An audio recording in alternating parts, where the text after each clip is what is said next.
Hey everybody, Andrew here, and I have a quick, important favor to ask of you. So this episode, we're talking about maintaining your well-being in the games industry. And honestly, this is a topic that we need to create a lot more awareness around.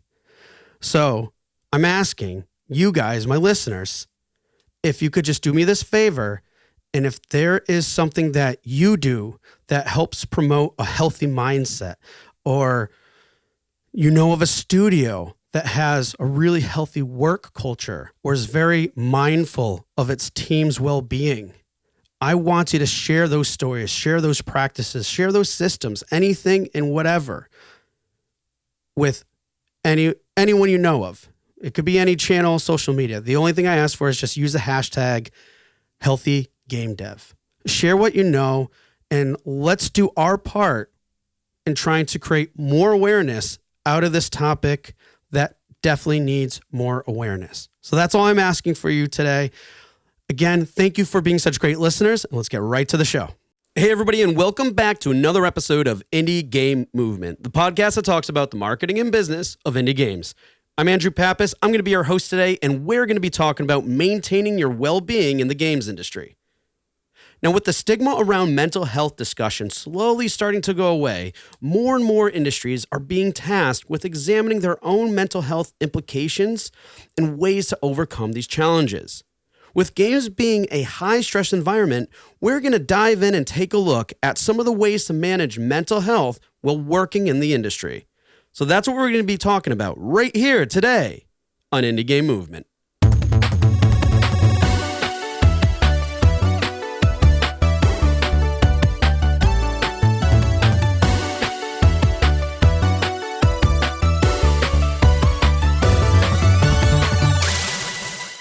Hey everybody, and we're back, and today with us, I have Kevin Scheepers. Kevin, how is it going? Thank you so much for being here today. Hey, thank you, Andrew, and thank you so much for having me on the show. It's really been something that I've been anticipating to be on. Yeah, well, no, thank you for being here because there's so much that we want to dive into today because it's a very important topic. But before we do that, I just want to give a quick introduction to our listeners here today. Kevin, he is the CEO and founder of FlowMade. It's a well-being service for developers and teams that, and also like gamifies the user experience, which is really cool. So providing like these well-being services and everything else, but also gamifying that process, I think just makes that just so much, it makes sense too for developers, but at the same time, I think it's a lot more user-friendly and intuitive and fun while doing something that's really cool in terms of, going into well-being and mindfulness and all this other cool stuff. And right now, you're actually currently working on a FlowMade app, if I remember correctly. Could you just quickly share a little bit about that app? Because from what you were sharing with me earlier, it sounded really cool. Absolutely. Yeah, the reason why we chose this gamified approach is because what we're trying to do is establish good habits that allow for you to both feel and perform at your best. So both mentally having the best well-being that you can possibly achieve, and at the same time feel as good as you can. And the main thing is that it's really, really hard to build good habits and stick to them. And gamification is pretty much that. It assists you with building habits that can last for a lifetime. Oh, and so good. It sounds good, right? Yeah. Yeah. Yeah, you're right, because ahead. it's so hard it's really hard to establish habits in general. And I've read a ton of books about this stuff, and still it's really hard, but to have that extra layer to built in is really helpful. Yeah, by really leveraging the psychology behind it, we get to build these habits. We all know how good social media is at building habits, and they leverage a lot of these gamified approaches. And circling back around to the app, what it is pretty much a long-term, very easy to follow with short episodes of a curriculum that helps you build these changes. And it also kind of works as a panic button. So when you're feeling overwhelmed or having anxiety, feeling stressed, not feeling up to the task to rise up to the challenge that is game development, then you can use it to help you stress down based on scientific methods. That's awesome to hear. And, I feel at least something that's really needed in this space. And even if there are things already out there, we just need more of it. And this sounds like a really great application. So again, thank you for sharing that with us, because it's a big part of our discussion too. Not necessarily directly the app, but more so in terms of other things that relate and everything else. Real quick too, I also want to call out, so people are just have a better understanding of your background and stuff. I mean, you've even previously launched and exited a successful lifestyle and exercise business, and it was called Unlimited. Unlimited, yes. Okay, it just had. I know when you write it out, it's abbreviated as like UNLMTD, but Unlimited. So there's that. But plus, on top of that, like you definitely know what you're doing, talking about, because you basically have a whole decade and more of personal development experience and practice. So just so much there that it's great that you're taking all those experiences and putting it into this type of work and sharing a little bit more insight and everything with us today. So can't thank you enough. And one more thing, though. I want to get to have the audience know you a little bit more by going through our Q-Box round. And for those of you who aren't familiar, it's just a series of random questions I prepared for Kevin here today. So, Kevin, are you ready for the Q-Box round? Let's go. All right. What is your favorite way to unwind after a long day? Oh, I love sports climbing. So I'm an avid boulderer. That's my go-to. It gives me the right combination of needing to focus and problem solve. And it bridges over to pretty much everything. There's physical exercise in there. So I'm feeling like $1,000,000 after. Yeah. That's a good one. All right. What's one daily habit you do to keep a clear and healthy mind? Yeah, so there's a lot of tools. I don't really know where to start, but if I had to pick one, it's something called the physiological sigh, which has been shown to be one of the most effective techniques to deal with stressful situations. When you're thinking about breathing technology or just the ability to manipulate your breath, we all breathe unconsciously most of the time, but the ability to consciously change the patterns of breath allows you to then change your state. And this particular one allows you to trigger a response that allows your nervous system to calm down. Okay, quick question on that. Is it similar to the Wim Hof method? It's mostly the opposite. So if you're thinking about Wim Hof, it has a lot of really good components in there. Wim Hof is a lot of, I'm doing air quotes, hyperventilation. Yes. Followed by breath holds. And whenever you're having a fast-paced inhale and exhale, what you're doing is you're more energizing your system. You're adding energy to your system. Beautiful technique. I love it. I do it sometimes. It's not maybe the most beneficial for stress, especially if you're prone to anxiety type situations. So if you have anxiety attacks or you're feeling very anxious, it can induce more anxiety rather than help you with it. Although it is very potent to gain control over your system. This one is more of a 2 inhales, so 1 inhale and then a sharp inhale, followed by a long exhale. And you can either cycle this or just do it once.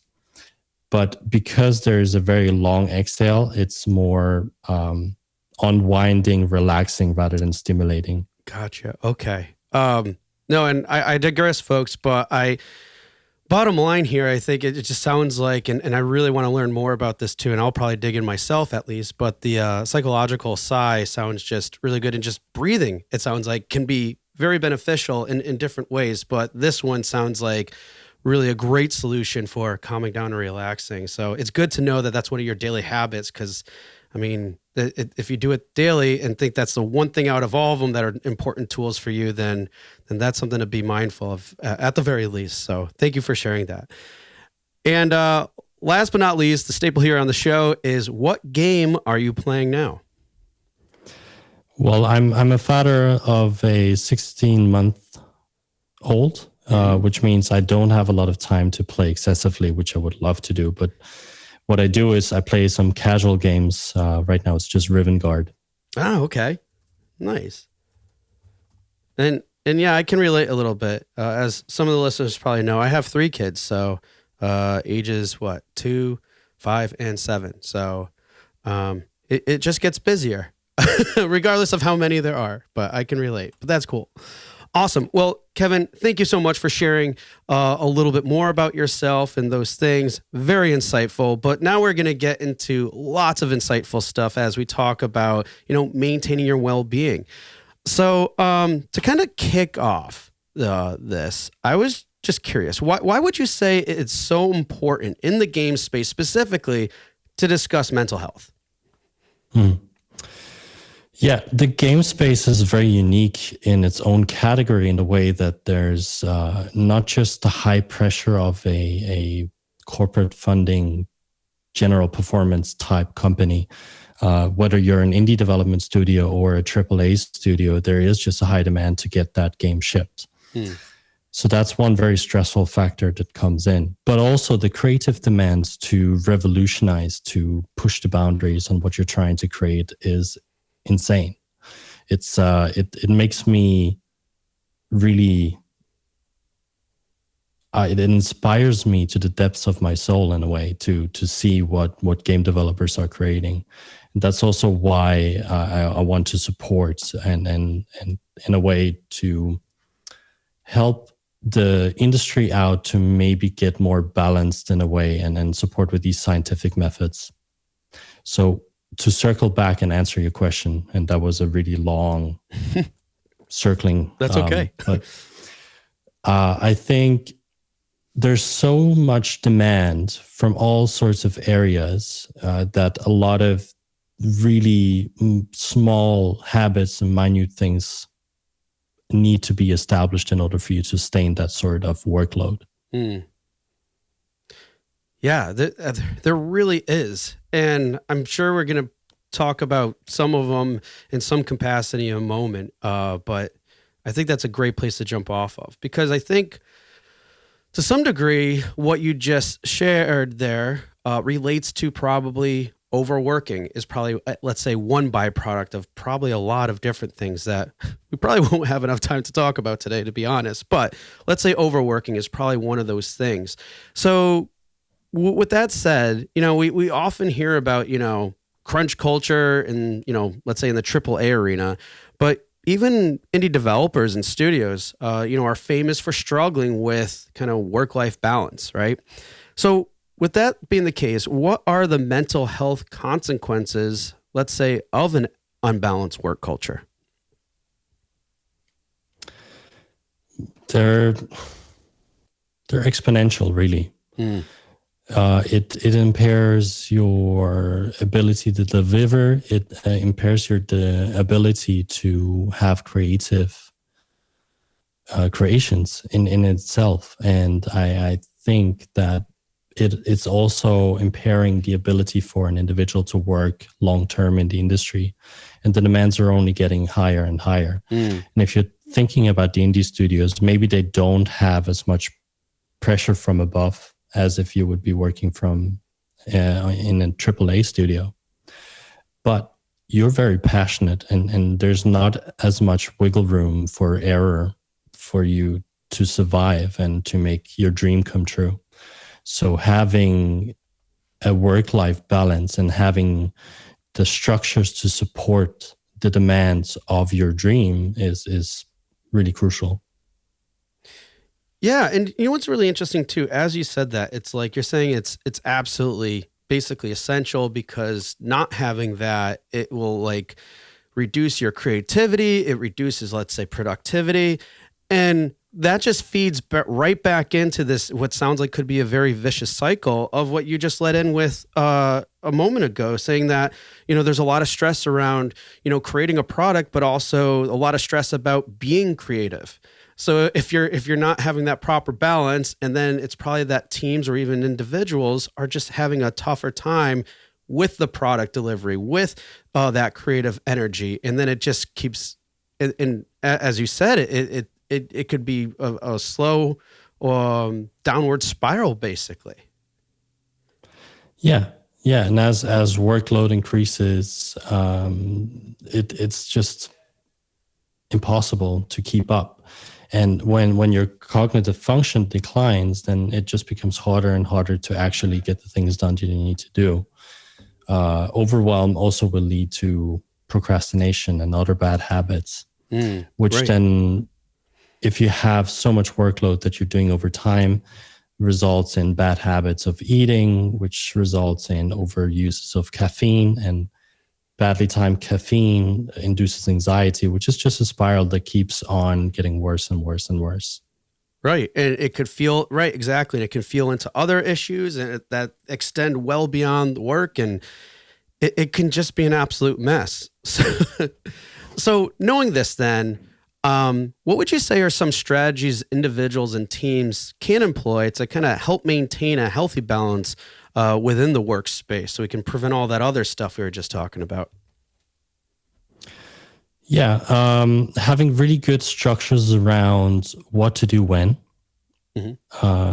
having dedicated time of work versus break, and having them frequently.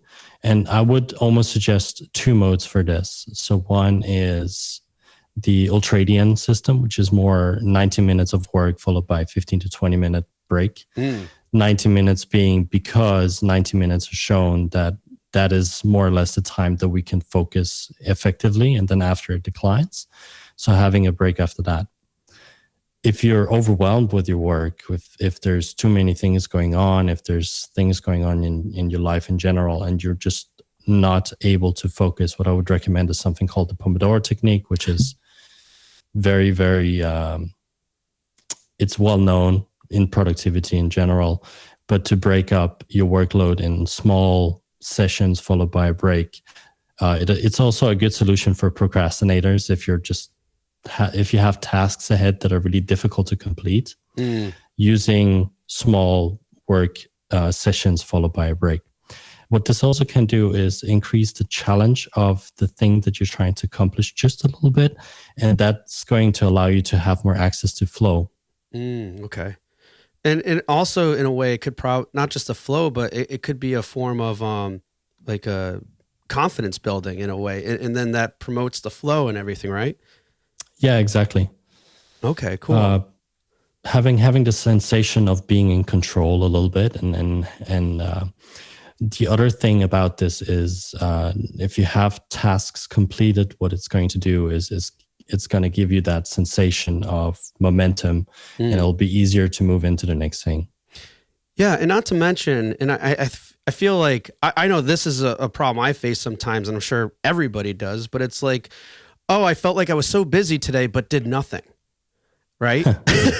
But it sounds like one of these techniques and strategies can overcome that sense and feeling, because it's like you have that flow, and it's like, oh, I'm always doing something. It's satisfying, fulfilling, and everything else, and it just feeds in back into a more healthy mindset opposed to just always being busy. Just really interesting how just a simple technique can really be that impactful. For sure. I mean, if I had to suggest one thing that's really exponential as well, is to be a single tasker. Why is that? Because multitasking in general, our attention is very fragile in a way. So if you have your phone next to you and you're doing a task that requires a lot of focus, you're getting pinged with a notification on the left. Even if you're not looking at it, your brain needs to take effort to filter out that notification. So even if you're not actively noticing it, what it's going to do is build up residue in attention. And we don't have unlimited attention. So by single tasking and really making sure we're not interrupted, we just have much more brain power to give to the things that we want to do in our lives. And it also brings me to what I think is an issue in general in this day and age, why we're not resting, but we're also not really productive in our work. We're doing too many things at the same time, but not really. So there's always a constant of stress and always a constant of relaxation and stimulation. that we're not getting one end or another. So whether we're trying to relax, then we're usually watching TV and being stimulated in that way, but then you're not really resting. Or we're trying to work and then we're kind of stimulating at the same time by having the rush of completing tasks that are not really tasks, like switching from one tab to another, trying to feel productive, but you're not actually getting the things done that you want to do. Yeah, no, keep going. Yeah. And it's the same for your well-being, right? So you're not really doing it to completion. You're not giving it your full attention. And so you're selling yourself short for the thing that you're actually trying to do, whether it's building a game or sleeping or being more well, right? So it's just always half-assing in a way. Yeah. And I absolutely love the example that you provided with the phone, because a lot of times when we think about multitasking, it's like doing different tasks. But technically speaking, if you have a phone by you and it's notifying you, or let's say something else that could serve as a distraction, maybe it's the environment, maybe whatever the case may be, in a sense, you are still multitasking, but we don't think of it that way, right? We always think of, oh, it's because I have this task and this task that are all work related. But you clearly identified multitasking consists of anything really that could be a distraction, essentially, correct? Yeah, absolutely. Okay, cool. Because again, I like me, just from my own experiences, I don't generally think of things that way, but the fact that you laid it out is going to make me a lot more mindful of, oh, okay, so these distractions are a form of multitasking, and that's what that's a part of what it means. It's not just doing lots of tasks at once. And when we were talking about just that in general, I thought of like a good way to maybe really clarify things, because I know some people think, or they're just so used to, they've made a habit out of doing lots of different things at once and not focusing on a single task. The thing I thought of, which would be a good, maybe an example of a very extreme example, but imagine you're going to sleep and then you wake up every hour to do a task for an hour and then go back to sleep. There's no way anybody, I think any human out there, would willingly do that. I'm just assuming that, but I mean, I know one very famous person. I know that it has been done, but I would say the majority of people can't do that, right?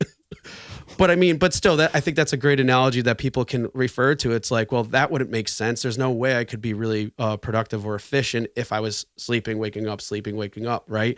And I think we don't equate that kind of idea, and how it could actually is really similar to what we do in our work and everything else.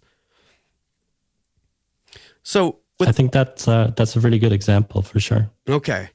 Because sometimes I think Try it out, maybe. Yeah, right? Try it out. Try it out and see how you feel the next day. Oh my goodness. Just the thought of it is not good. Making me tired. Or have kids. Yes. There's that too. They'll teach you. Oh, it's so funny. I'm not going to digress, I promise everyone. So anyways, some great solutions there. And, but let's just talk about a little bit more and focusing different areas, such as like, so we were talking about overworking, right? And some ways to kind of combat that. But I want to talk a little bit about like burnout, because I feel like burnout too is probably more of a long-term thing. And then obviously discussing some solutions around it as well. So on that topic, I'm curious, what would you say are the most common contributors to burnout and other mental health challenges in the game industry? And a follow-up to that, is like, how can we as an industry work to improve those conditions? Okay, so two-part question. So what are the contributors to burnout?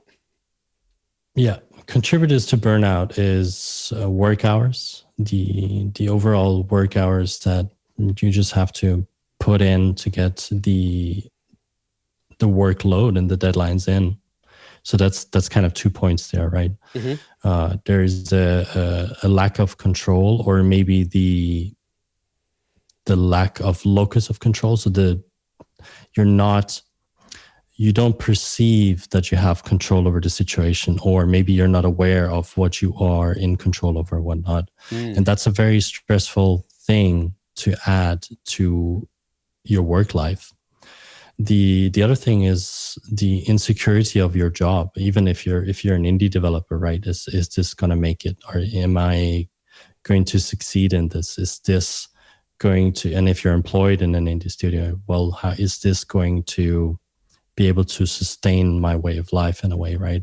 Mm-hmm. So that can be a big stress factor. And in the AAA as well, right? Am I going to be part of the next turnover of employees for whatever reason? Is a huge stressor. Missing work-life balance is huge in the gaming industry in general. Doesn't matter in what end of the spectrum you're in there. And that's just because work-life balance in general is difficult to achieve. Even for me, who does this for a living, it's difficult to have a proper work-life balance and make the right decisions in order for me to maintain an overall well-being. So I must imagine it would be very difficult for individuals that are doing something else for a living. And the other thing is to have the basics missing, the basic understanding of what the things do to you that you insert in yourself. And I'm talking drink and food mostly. And if you're a smoker, that's one of the things as well. But also what your work environment does to you and for you. And what the contributors are that are allowing you to have a good, well-balanced life. So that's my points, I think. Yeah, no, those are a lot of great ones. I think click on anything you like.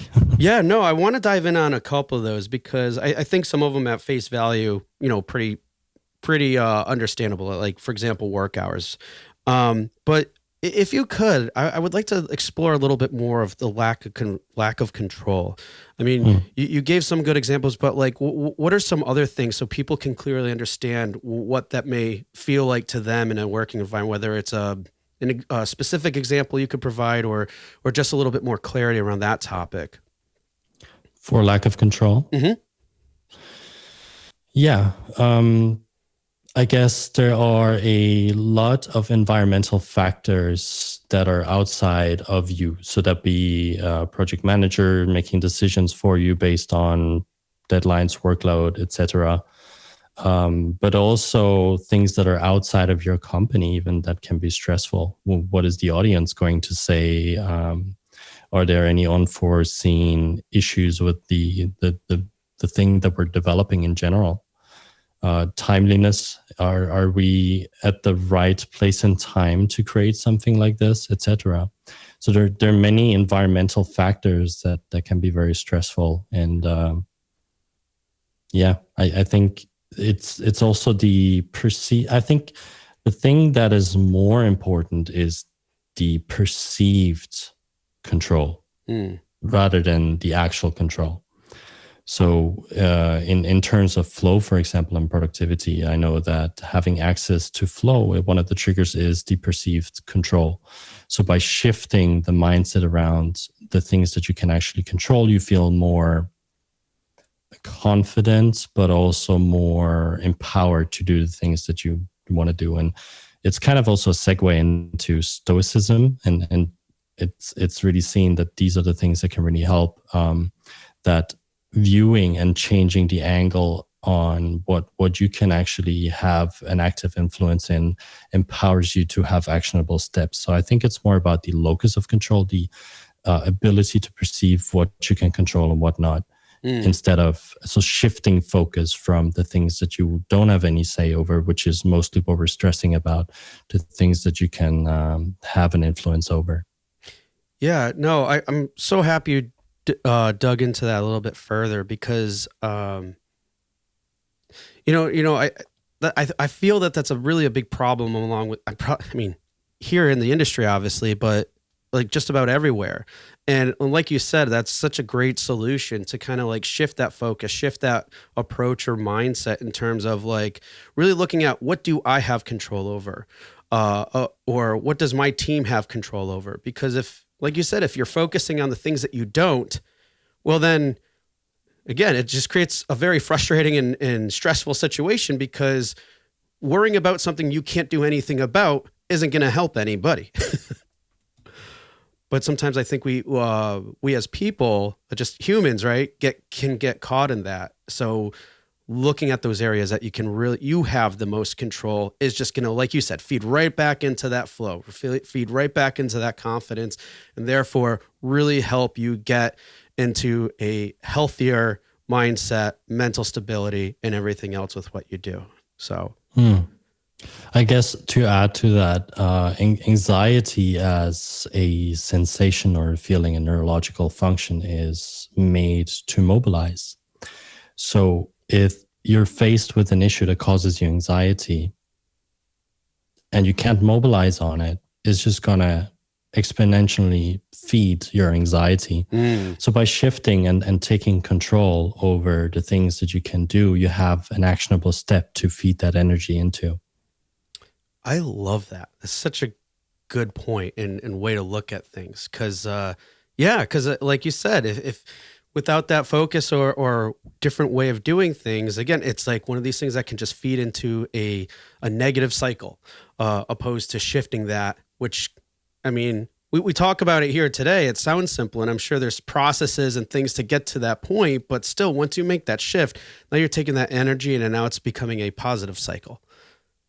Yeah. And you know, it is simple, but simple doesn't make it easy to do. Thank you. Good point. I say that a lot, and I'm glad you said that there too. But yes, it's simple, but it's not easy. Very well spoken. Cool. So why don't you talked about kind of one example or somewhat in terms of a solution for there, but in terms of, broadly across the industry, how can we kind of work to improve some of these conditions that you outlined, like work hours or insecurity or work-life balance? What are some ways that together that we can work towards improving these things?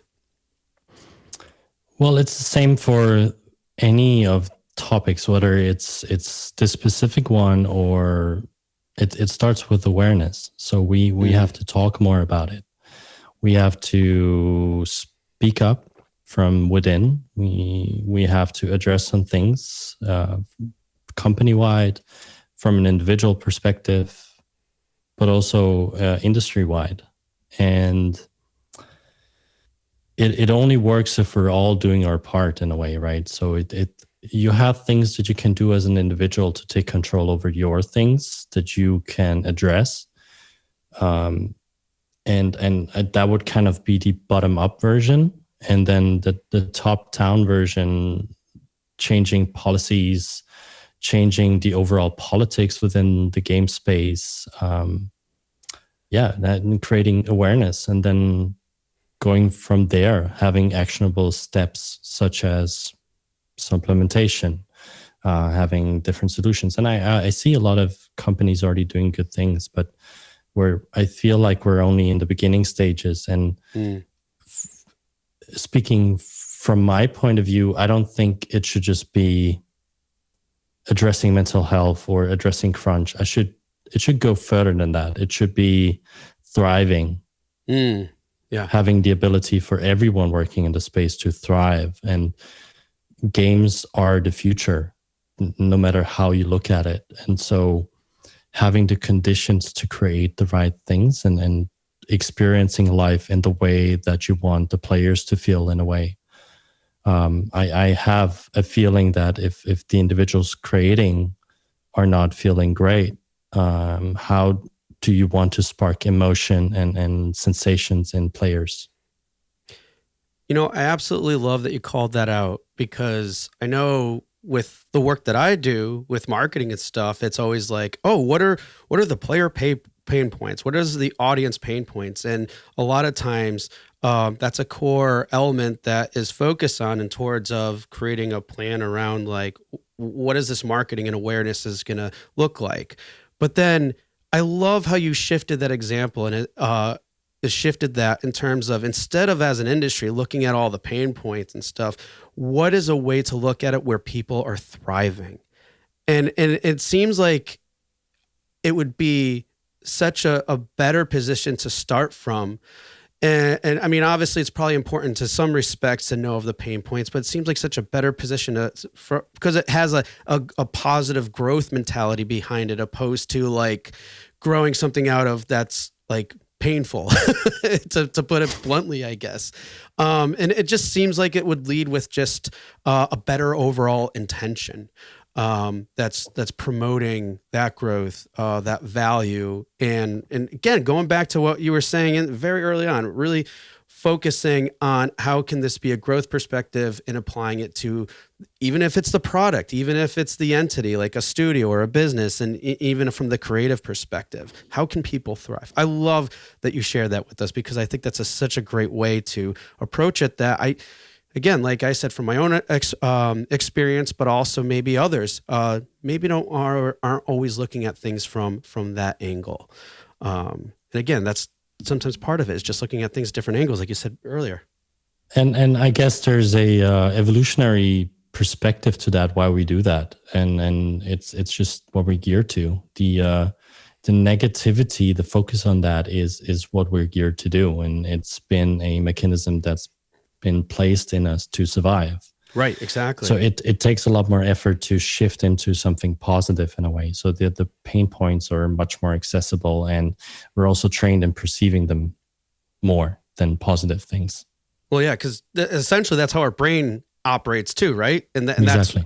It's like we look for pain and comfort. When there's no pain, then we pretty much hit the comfort point. And if there's not enough comfort, then exactly. So great point. So it's almost like we kind of have to, this mindset and different way of thinking is also a little bit of like this what you just mentioned a moment ago in terms of like a thriving perspective. It's almost like you have to kind of not rewire your brain, but think about how to change how it works a little bit. And then, I don't know, I could go on forever, but it looks like it could open up a lot more opportunities than what we know are even out there.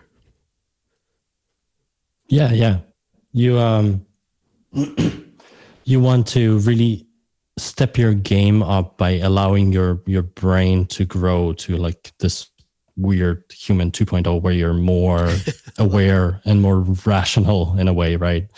So instead of working with the instinctual things, which are good and we need, to train yourself to actively pursue this brain state that allows you to really work at max capacity, and kind of segueing the topic that we just had before with, well, what would it look like if you're thriving? One key aspect here is flow, and hence also FlowMate. It's one of the things that we're pursuing with games anyway. When you're playing games, you're pursuing flow states and really, right, in essence, because it has all the mechanisms behind it. You're pretty much building this really high performance, pleasurable state. And there's indication in the science literature right now that happiness is measured by the amount of microflow experienced throughout the day. So as flow is on the spectrum, the more on the lower end you have, the kind of more fulfilled do you feel in your life. And so if you're designing for that in games as well, then why not do it in your work life and your personal life as well? Because then you're going to feel great too. And it sounds easy, and it's not that easy, but there's mechanisms behind it. But in essence, I think that's what we should pursue.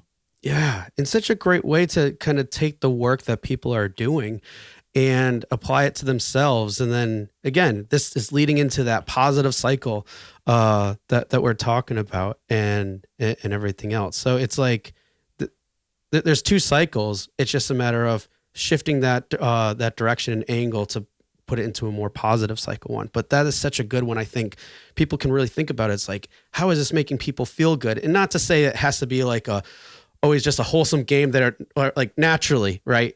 Like feel good games for the, but also just from those mechanisms, the feedback loop and everything. How does that make a player feel? And then taking those elements, like, now how can you apply that to yourself? How could you apply that to your team? Such an awesome way to look at it. So, okay, you just provided one example there, because I'm curious in terms of like, not just ways to improve these conditions, because you already, I think, gave some great examples there, but also like, I'm curious. So that's one stride people can be making, I'm sure that are already doing, but what are other strides that you've seen in the industry towards, Eliminating some of these more negative working practices. I mean, are there any examples that you know of that you could call out, or just anything that you could share with us that you've seen? Yeah, I think I really like practicality in general. So I'm just gonna give a bunch of pointers that can really help out. One huge thing that I really like to get behind is the environmental design. So if you're designing your workspace in a way that allows you to focus fully, you will automatically reduce your workload faster. So maximize the time that you spend at your work. Because if you're it doesn't really matter if you're working 4 hours and you're doing the same job or you're doing 2 hours, right? To really maximize the amount of focus you can put to a task to complete it as fast as you can with the quality that you need. So designing your environment that allows you to have full focus on the things that you need to do is one of the biggest things. And real quick, that could be like you said before, eliminating distractions, like not having your phone. Like for this call, I took my phone and I turned it away from me, right? Like those types of things. And while we're only having a conversation, clearly I knew that could be a distraction. But yeah, so like a phone, it could be like, are you by a window where there's a lot of traffic or not? Like little things like that. Are those some examples? Yeah, I would say so. I would even advocate a super boring, minimalistic work environment. So not a messy desk. No, that's kryptonite. Okay. Start to it. If you have a messy desk, start by cleaning it up. That's your number one productivity and stress down thing to do. And I've mentioned it before. There's a distractibility by having these things in your vision, and even if it's not in your vision, your brain does know that it's messy somewhere. Yeah. Yep. You don't actively think about it, but it's stressing you out. You're absolutely right. And so reducing, yeah, clean it up. I say that with kids in mind. Yeah. Yes, it's still taxing, and it just, you have to clean it up in order to free up more brain power to do the things that you need to do. So that's one of the things. I've spoken a little bit on input, the things that you put into your body. For example, caffeine is a huge one that can really leverage a lot of easy benefits if you do it the right way. Push off your caffeine 90 minutes after waking and not immediately after, just because you have a buildup of this sleepy neurotransmitter or hormone, adenosine, and that's going to make you sleepy later in the day if you drink your coffee too soon. Also, don't drink them too close together. Have them in at least 2-hour intervals, because if you drink your coffee too close together, it can induce anxiety. So maybe you're not actually stressed out about things, but because you're ingesting coffee too close, you feel anxious. So there's a lot of little things that you can do for yourself. And then if we want to shift away from practicality, right? We have to think differently about what productivity means, because productivity doesn't mean hours spent on a project. As I said before, the hours spent focused intensely is what matters more than the hours spent just focused on whatever. Sleep is one of the number one things that individuals can do for themselves. If you have a really good sleep hygiene, that's there's a process called the glymphatic drainage process that only happens when you sleep. So having really good sleep helps you to get rid of a lot of stress. So let me ask this one real quick. What about to all those people out there that would consider themselves night owls? Does that play into a factor? Or is it just simply getting enough sleep? Night owls that's a fair point. That's based on a topic called your chronotype, which is pretty much your innate biological process that you're going through. And it just means that if if possible, ideally, you would be able to shift your workday around to fit your chronotype. And we talk about these 3 different chronotypes where you have the morning person, the average Joe person, and then what you would call the night owls. And there's just different time of day for activities to consider. And that can also increase your well-being. It can increase the effect on sleep. It can affect your mental health, et cetera, et cetera. There's a lot of benefits. But I think there are a lot more low-hanging fruits that can help you out with this. But I think it's a valid point to say I'm a night owl. But then also shift your work day and your overall day accordingly to that. Right. So it can still accommodate, but it just, you have to be mindful of how that really works, well for you and everything. And like you said, it might take some additional types of shifts in terms of your work schedule or things like that, and to accommodate that the best that you can. Cool. And I like that too, because I know posing this question was more of like, what things do you see in the industry? But honestly, I like the response of saying, just focusing on practicality, because what we may see at face value, or what's in the, in the news or anything like that within the industry in terms of studios are doing this or that or the other thing, it still ultimately, or it sounds like, just at least from your experience, it still boils down to practical things that we all can do. And then from there, if we're approaching these things with a healthy mindset of just simple practicality in terms of getting enough sleep, what are you putting into your body, and all these other things that you list out, then it's going to be probably approaching it from a thriving standpoint when you go ahead and create awareness around these things, when you start implementing it throughout teams, throughout the industry and stuff.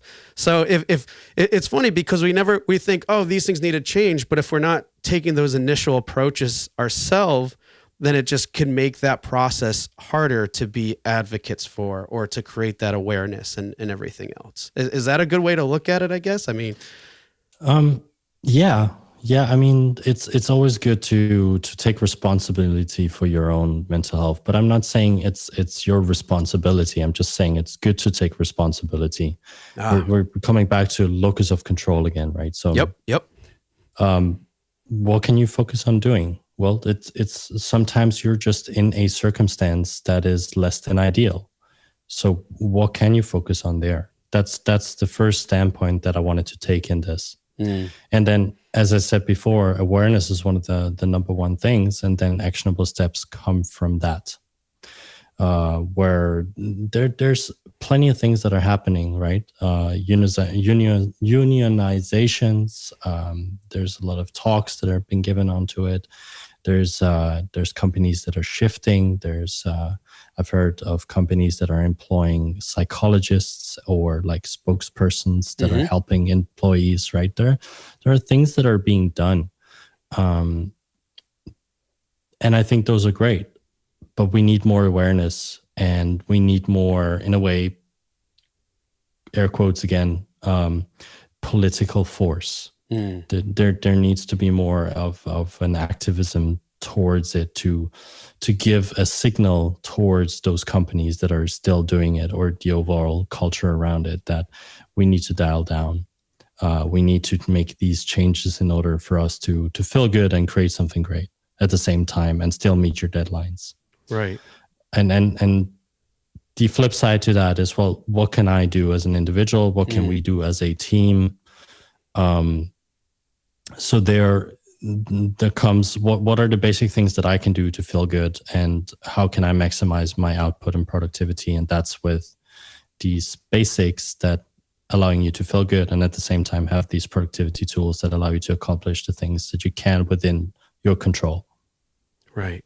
No, Did that summarize it? Yeah, no, I think wonderfully. Like, you provided a great breadth there in terms of everything that we, talked about, and how to approach it, and how these things are being done. But also, again, there just needs to be, more awareness about it. So don't be shy, but also don't feel you have to control, or trying to be a voice that you feel like that you don't have a lot of control with, it's okay. I mean, it's a cumulative effort, and again, taking it back to how you take care of yourself and just being mindful of that. It's not necessarily a requirement, but it's always good to consider. And on a positive note, right? So if individuals, companies, etc., are making these positive choices, then also create awareness around that. Right. Amplify. So amplify what you're doing good. Amplify what is changing to create a wave of momentum. I love that. Create that wave of momentum. All right. Well, Kevin, we're definitely approaching on time here. I'm sure we could go dig in way deeper and everything else. But for today, I can't thank you enough for being here. Real quick, if you had to give at least, let's say, one main tip out of everything that we talked about today, what would that be in terms of being more mindful of, one's well-being? Sure. Have clear distinction and separate tasks and modes of being. So by repeating what I've or summarizing what I've said is, don't be a single tasker and do one thing at the time and do them well and shift from one thing to another. So don't mix work and personal life, but create transitional movements, etc. Do one thing at a time. Excellent. All right. Well, thank you for that tip. And I mean, honestly, I think there's just too many that you'd probably be able to list off and you'd just be summarizing a lot of it too, but there's so much packed into our conversation today. Can't thank you enough. But with that said, before we depart, I would love for you to share with our listeners today, are there ways that they can get in touch with you? Are there ways that they can find out about your services, when the app's coming out? Please, anything that you have that can help people connect with you or learn more about the types of things that we discussed today. Yeah, absolutely. So you can connect with me personally on LinkedIn. You can also check out what Flowmate is doing on flowmate.me. And I would love for you to join on my journey that I'm starting with podcasting on a podcast exploring all things crunch. And in a way, I'm trying to create awareness, but also practical tips. So what I'll be doing is I'll be inviting experts in fields of psychology and in productivity, etc., but also people that are working in the space to create awareness, to be the wave of change that we just termed just before. Yeah. And it's going to be called Gideon's War on Crunch, based on our little monkey mascot that we have at Flowmate. I wanted it to be somewhat of a storytelling experience, but it'll be mostly interviews. So it's the little monkey that's fighting for better mental health in the gaming industry. Awesome. That's such a good thing. So folks, Kevin's having that podcast. Definitely check it out once you're coming to release that soon, right? So it's in the works, and it will be out soon. In the works. So in the meantime, out. So in the meantime, definitely connect with him on LinkedIn.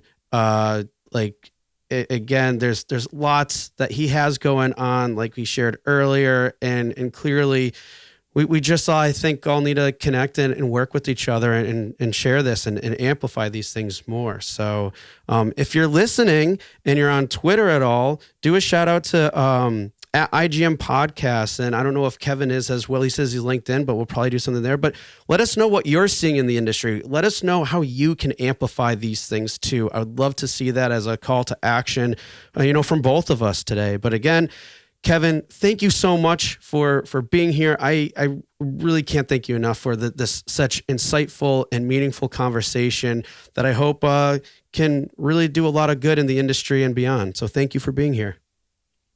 Thank you too. That would mean the world to me if I could give this back to the game development industry that has given me a lot in my youth. So thank you for listening. And if I have provided value to you, that's everything to me.